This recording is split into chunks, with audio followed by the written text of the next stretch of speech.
In this video, we'll talk about incorporating dummy variables for multiple categories. But before we get into that discussion, just remember that if we had one dummy variable such as female and we change the left-hand side, the dependent variable, to log wage, then our interpretation of the coefficient here would be in percentages, right? So let's try to interpret what we get here. This is basically saying that the average wage for women or females is below that of men by 34.3% on average, right? So you can always try to calculate more accurate measures of this difference in this way, but that's something to keep in mind. So let's try to describe how do we incorporate dummy variables for multiple categories. So let's assume for our example with wages, where we're trying to predict wages, we have two qualitative variables. So one is gender and the other is marital status. So the way we are going to denote these are going to be descriptive variables. So female and married, right? So remember that female would take a value of 1 if the individual is female, and 0 if the individual is male. Similarly, we would have married take the value of 1 when the individual is married, 0 if they are single. Okay, so these two variables take only two different values, 0 or 1. We can define, on the basis of this, we can define 4 exhaustive and mutually exclusive groups. So these are married male, married female, single male, and single female. Now remember, because there are only 4 groups that you would fall into one of these groups, we will only include 3 of these in our regression analysis, okay? So either way, depending on what you want to do later, you can always decide that, but we can always create these new variables based on the information that's given to us on these two variables. So if we are given female and married, we can actually construct married male by multiplying married and 1 minus female, okay?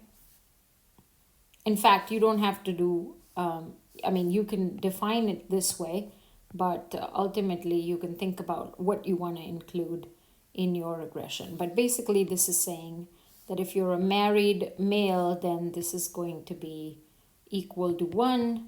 Married is going to take the value of 1, and this is going to take the value of 0 for you, right? So a married male would see this value to be 0. Married female would take the value of 1. Single female or single male would take the value of 0.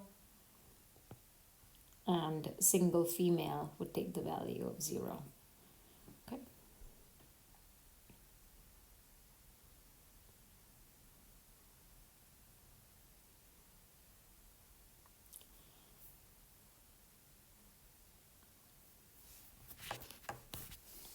Now, each of the 4 groups can be allowed to have a different intercept by choosing a different base group, okay?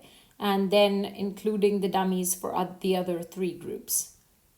Now, if we choose single males as the base group, then we are going to be including married male, married female, and single females in the regression, okay? So the coefficients that you would find on married male, married female, single female would be relative to the category that we left out, which is single males. So the comparison of all these groups is going to be to single females and not to each other, okay? Now, because we will take log wage as the dependent variable, we can almost always use a percentage change interpretation, which is easier for us. So now take a look at this regression where you have log wage and you have a bunch of controls on the right hand side, but our main dummies have been introduced in this way, where we have three different categories. We had four categories, so we included only three dummies. And here we find, because our base category was single male, we're going to compare this to this value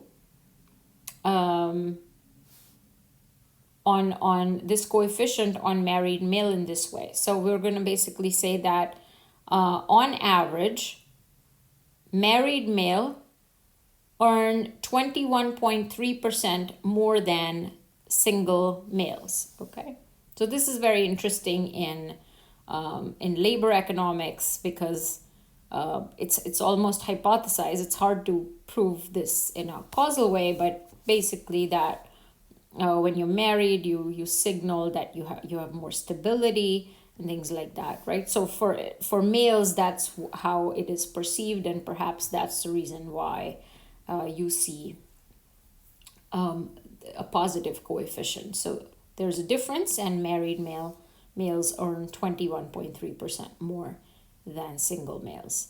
Now let's take a look at the next coefficient here, which is saying that married females earn 19.8% less than single males. Okay, and finally, single females earn 11% less than single males. Okay, holding everything else constant. Okay, so like I said, the marriage premium for men has been noted by labor economists for a long time.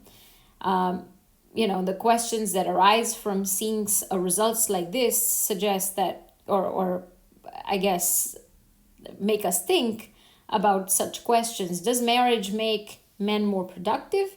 Is being married a signal to employers, say, of stability and reliability? Or is there a selection issue that more productive men are likely to be married on average? So we don't really know about this, but a regression cannot tell us which explanation is correct. We are pretty much just saying that these are the differences that we're finding on average.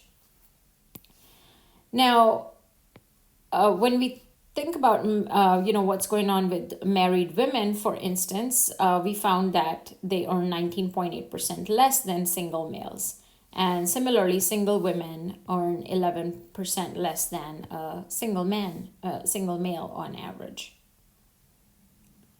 But what if we wanted to compare married women and single women, right? You basically have to just put the correct set of zeros and ones in your regression. So remember that the slope for married women,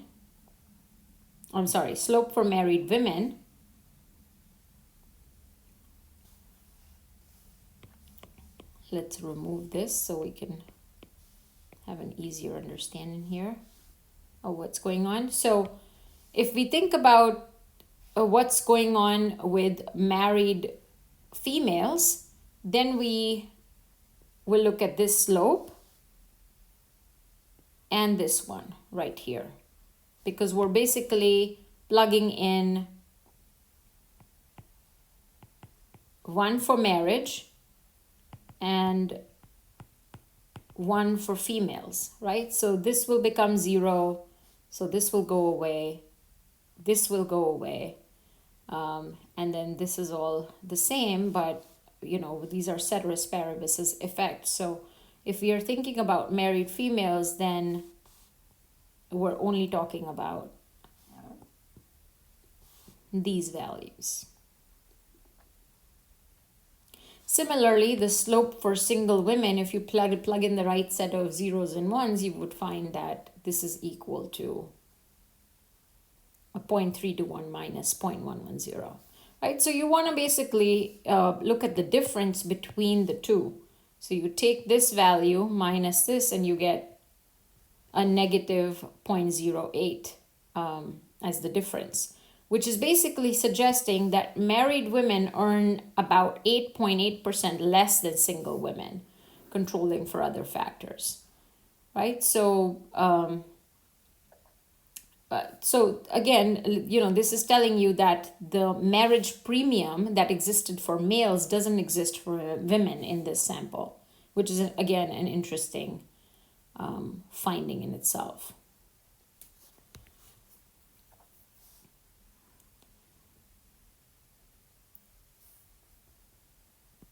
Now, the t statistic for estimated difference is 1.68, which is significant at the 10% level.